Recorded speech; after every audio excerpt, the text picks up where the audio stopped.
Okay well friends, या session मध्ये आपण नेक्स्ट रायटिंग स्किल मधलं व्हर्बल टू नॉन व्हर्बल हे सेगमेंट पाहणार आहोत.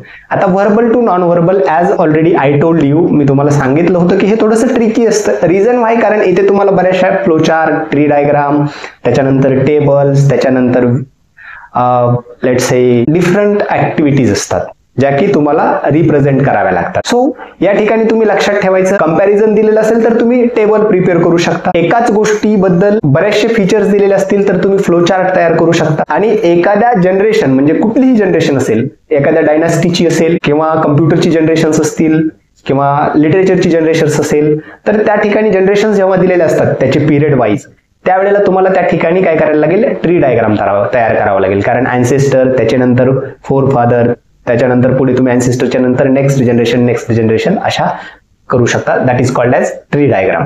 तर ट्री डायग्राम नंतर तुम्हाला टेबल प्रिपेअर करायचं आहे. खूप सगळी इन्फॉर्मेशन दिलेली आहे, म्हणजे वेगवेगळ्या डिस्ट्रिक्ट वाईज त्या ठिकाणी फ्लो चार्ट तयार करू शकता. तुम्हाला पाय चार्ट तयार करता येणार आहे. Let's say for example distribution, rainfall distribution दिलेले इंडिया मधलं, काही स्टेट्स मधलं, तर त्या ठिकाणी तुम्हाला पाय चार्ट प्रिपेअर करता येणार आहे. वेन डायग्राम प्रिपेअर करता येणार आहे. या ठिकाणी अशा बऱ्याचशा डायग्राम्स असतात ज्या तुम्हाला प्रिपेअर करता येणार आहे. एक इन्फॉर्मेशन दिलेली आहे, ती बघू शकता तुम्ही. बघा या ठिकाणी तुम्हाला ही इन्फॉर्मेशन तुम्हाला काय करायची, फक्त याच्यामध्ये डूज अँड डोंट्स हे करा आणि ते करू नये याबद्दलची इन्फॉर्मेशन दिलेली आहे. त्याच्यामुळे या ठिकाणी तुमचा टेबल कंटेंट प्रिपेअर झालेला आहे. त्याच्यानंतर आहे स्लीप फॉर ॲटलिस्ट 7 hours, कमीत कमी 7 तास झोप घ्या. स्लीप ॲट इरेग्युलर टाइम्स, म्हणजे काय करू नका तर कधीही, म्हणजे नाही का, इरेग्युलर वेळेला झोपायचं अवॉइड करा. सो सी, या पद्धतीने तुमची ही information verbal to non verbal झाली.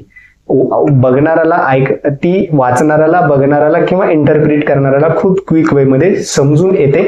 आणि याच्या पाठीमागं हा पण उद्देश असतो की तुमचं क्रिएटिव्ह, तुमचं सृजन, म्हणजे तुम्ही how you can do it in a creativity और examiner or let's say board of studies want to check your creativity only. So that's all for verbal to non-verbal. Thank you.